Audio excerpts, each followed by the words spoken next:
Hey, good morning, guys, gals. Ted from Pewview Farms here. It's Saturday morning, April something, and we're just up here at the our new storage shed, you want to call it, slash working facility on the equipment.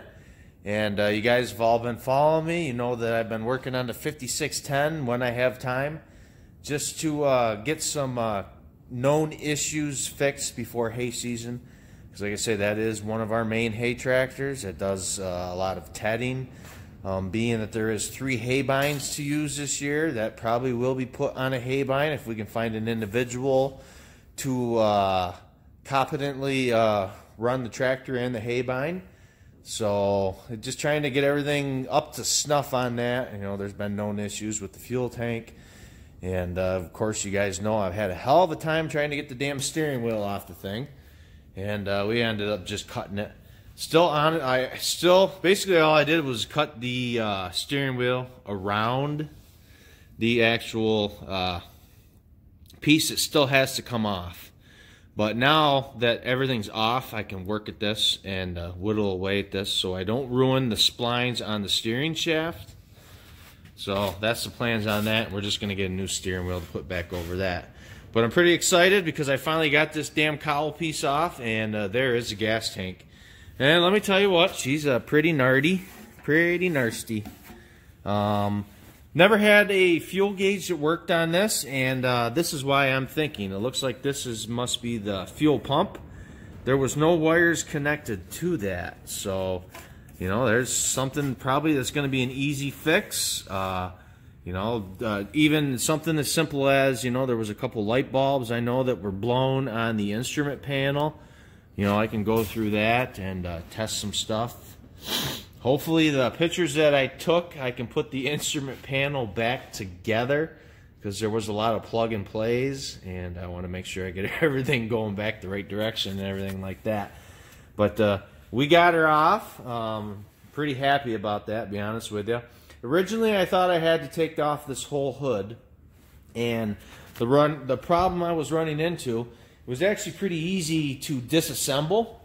It was just a couple bolts and stuff like that, but the exhaust stack slash muffler has to come off too, obviously, so that hood can slide up over that, and there was no way in hell I was getting that off. I tried many avenues, many sources. We tried heating it up, put pipe wrenches on it.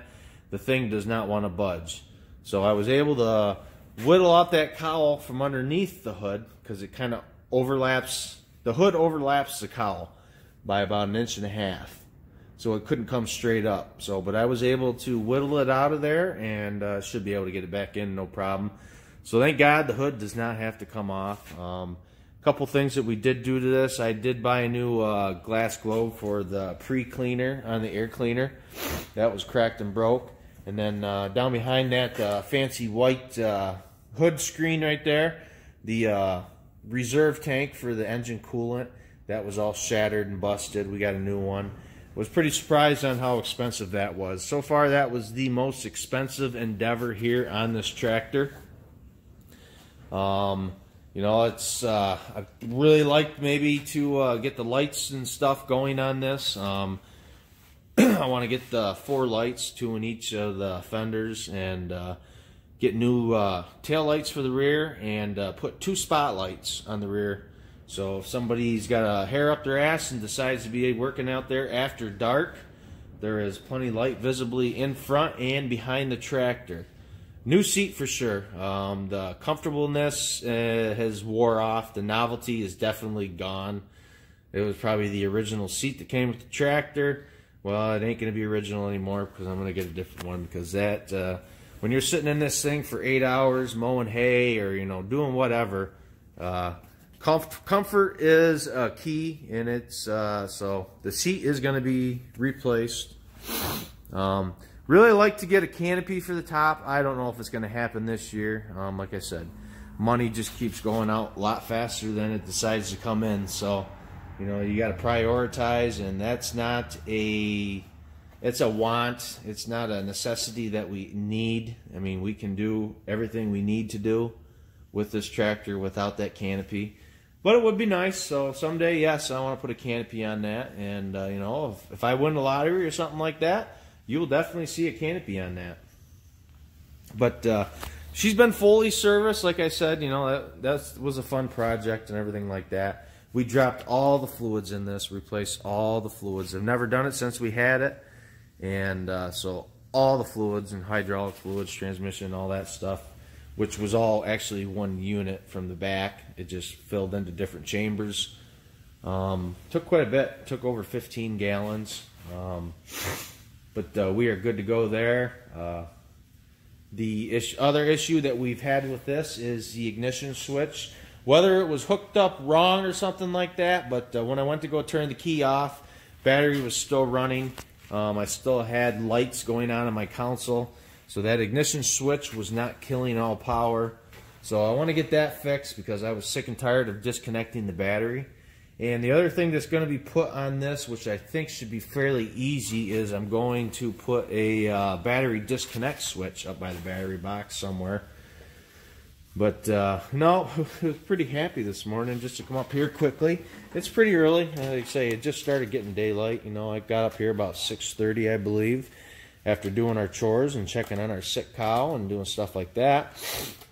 And I was like, you know what, this damn thing's coming off here real shortly. So I just started whittling away at it with the grinder. The lighting's kind of poor in here. I need to get some trouble lights also for when I'm doing fine work like this, so I can actually see instead of just hoping I'm not cutting into something I shouldn't be.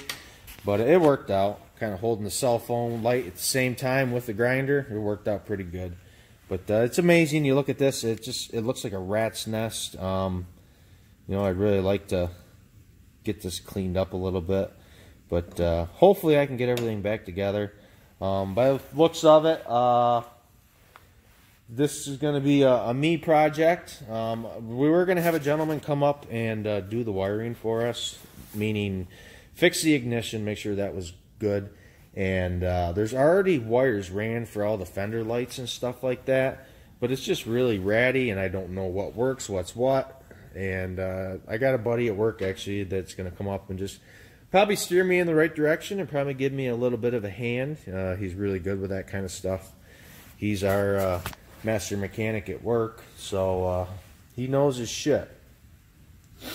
So this thing, I'm pretty sure, is going to be fully operational before the 2019 hay season. So I'm actually pretty excited, especially this morning after getting that off, because I've been messing around with that all week. Like I said, you guys that follow me have known the struggles that I've been going through. And, you know, my mechanic ability only stretches as far as I let it. You know, I wasn't grown up being around mechanics and stuff like that. And just till recently, let's just call it 5 years ago, I started working on my own vehicles due to YouTube. You know, pretty much you can find a YouTube video out there for just about anything, or incorporate that video that you watch into the piece of equipment that you're working on. So it's been really good helping me out, and I've learned a lot. You know, there was a day where I would not be doing an oil change on a vehicle, and you know, now I can do all that kind of stuff and you know, fudge my way through pretty much most of this shit. So, but yep. So now I can get somebody up here to look and see why the ignition though. I want somebody for sure just to see why that ignition, because it was working at one time and then it just, a wire came loose or wires grounding out or something. So I want somebody to just check that out for me. But this here, like I said, that steering wheel, what's left of that piece that needs to come off, because I believe just basically that shaft and a little bit of outer, it's splined is what I've heard, is left. And it stays on there. That's your steering shaft. So this is actually still part of the steering wheel. So if I get in there with a nice little fine grinder, you know, something small, and just make a bunch of relief cuts. And actually, being now that it's like this, I might be able to actually get the puller on that and grab that. Before, I had nowhere for the puller to hook to, other than the piece of rubber that was surrounding this. And that just kept folding back and breaking, and, you know, it was an ass ache. So Well, hopefully, like I said, I just wanted to show you guys that, you know, I've been diligently working on this. We'll see what this week brings. Let's see. I do know this piece of equipment needs to get fixed. The skid steer, I'm almost positive it's a hydraulic hose because I lost a ton of fluid instantly, and I'm pretty sure that it was one of the main hoses. I see that there's some really big hoses up underneath the seat. So basically, I talked to a gentleman, and he's willing to work on it for me. I'm going to have my good buddy that has a rollback. We'll throw it on that, and we'll take it to his place. And, you know, it's not going to cost a whole lot, but it's not going to be cheap either.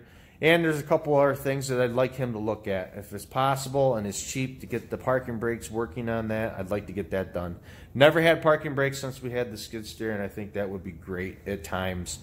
And it's starting to creep really bad, and the book is very vague on how to adjust that. I mean, they do tell you and show you, but to me it's very vague, and I just assume let somebody who knows what they're doing adjust that so it doesn't creep forward and backwards on you, because it actually puts you in a dangerous situation. I've actually been outside the skid steer quite a few times when that thing's moving around, and sometimes, you know, it could have ended up bad, and but you know, that's just the chances and stupid choices that you make. But no, it's looking up. As you guys can see, the shop is a mess. The shop is a work in progress. Like I said, you know, we just accumulated this property. I should say my sister accumulated this property. Basically, I'm just the caretaker of the farmland here and the buildings. My sister, you know, she has her hands full with her house and her garage down there. I don't know if you guys can see through the window. And, you know, with what she's got to mow. And I'm going to try downsizing that a little bit for her. You know, we're going to put some more fence up and fence some of this in, because she's already got her hands full with what little bit that's down there. And it's, you know, with the pond, the trees, the house, you know, just everything. So basically, I'm taking care of this, and you know, just a good family. How do you want to put it? Not really family business, but you know, we're all in this together. You know, my father helps me out tremendously, more than you guys know. You know, he is part of the, you know, big financial reason why we have this stuff. You know, and you know, I've put 8 years of a lot of sweat, labor, and tears into this operation, and you know, a lot of money to myself, and it's just getting to the point where, you know, we're actually starting to see daylight at the end of the tunnel. Things are looking good for us. Equipment's, you know, we're replacing equipment with newer equipment each year if we can, and you know, just keep adding on with the herd and stuff like that. So it's working out pretty well. For those of you that haven't gone back, when I first started YouTube, I did a video on this farm. And you know, over here we store a lot of our 3-point hitch equipment. You know, we got a big brush hog, snow blower, big rototiller back there. We got a chipper box that we have not used yet. We got the plow, corn planter, York rake, roller. We got the 3-point hitch fertilizer hopper that don't work for shit because it has a fixed PTO shaft and it will not fit on my little John Deere, which I wanted to use. You know, there we got, that's our 8430 New Holland, no, not New Holland, pardon me, Case IH round baler. We got the bush hog tedder. That is actually, I will be honest with you, I think that's the only new piece of equipment that was bought so far on this farm. Nothing else is new. That was purchased new. We had an older tedder, and we were working on it more than we were using it, and just finally one day we said piss on it. Went down to the local dealer, said give us the best deal you can, and we took it home that day because we needed it that weekend. And they actually let us take it, you know, before pretty much all that crap was done, paperwork and everything like that. Very appreciative. So, you know, just kind of getting a workstation. It's cluttered right now. I want to get some more shelves going and stuff like that, but get a compressor going on up here so we can start using air tools. There's 220 up here for welding. This is going to be a really, really nice shop, especially once it gets cleaned up, you know, to tinker on in projects. And eventually, you know, the ceiling, that crap's going to come down, and, you know, we might have an in on some steel. I just got to go help my dad take it down, and you know, we can put steel up on the ceilings and maybe throw some insulation up there someday, and heat this nice little area down in here anyways, you know, because we got the cement floor. It's dirt out there, but so that's the plans. I just wanted to drop in, say happy Saturday morning to everybody. I hope everybody enjoys. Today I got a quick little project to do to help a buddy out.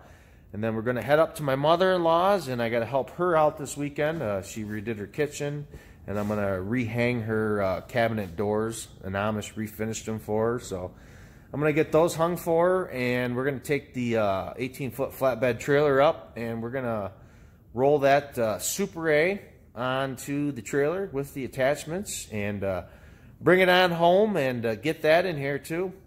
Probably take it to work Monday, and then after I'm done with work, after I clock out, because I try not to do those kind of projects on our government time.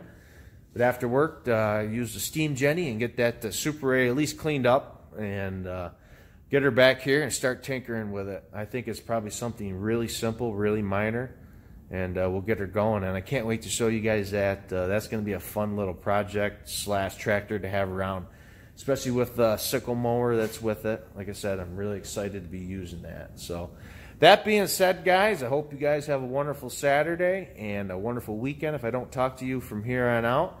And pretty much that's about it. Other than that, the cow was treated. We were able to give it the shot last night. The temporary handling facility that I made worked out really well, guys.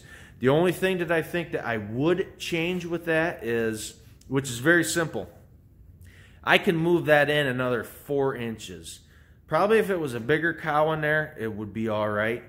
He did not get turned around. He tried. I don't think it was possible. There was just not enough room. But it made it a little awkward. Now, if he couldn't have spun his head as far as he did, it might have been a little bit easier. So all I got to do is zip out those Timberlock lags, because I made this to come in and out really quick. Zip out those Timberlock lags, move everything in maybe 6 inches, you know, if I'm working with a smaller animal. And, you know, I can zip it back in and out, you know, for the size of the animals and stuff like that. So probably that's the only thing that I would do different with that setup. But it worked out really well. It kept me and my wife safe. You know, nobody had to worry about getting pushed into a wall, tramped on. It just made things a lot easier for us. So I'm glad I took the time off of work in the afternoon to do that, and it worked out really well. So the cow's being treated. He's still a little wheezy, especially when he eats. His breathing, though, he isn't really hoarse and exasperating like he was before. So his breathing is actually getting better. When he eats, you know, he gets pretty gurgly and kind of loud. It kind of sounds like a growl and stuff like that. Was able to take his temperature. It's the first time I've ever taken a cow's temperature. You know, I went down and bought a rectal thermometer, and he was running a fever. So those of you that in one video I posted have asked if he was running a fever, he was. I had 103.2. And I believe anything over 102, you know, that's the normal for a cow. You got to start thinking, you know, they might be running a fever. So he was running a little bit of a temperature. So, and I'll check it here before we head up to my mother-in-law's, but plan on a video too. I know a lot of people really enjoyed seeing her operation, and maybe you'll actually get to meet my mother-in-law if I could sneak her in front of the camera, and we'll say hi to my mother-in-law. So that being said, guys, I look forward to talking to y'all real soon.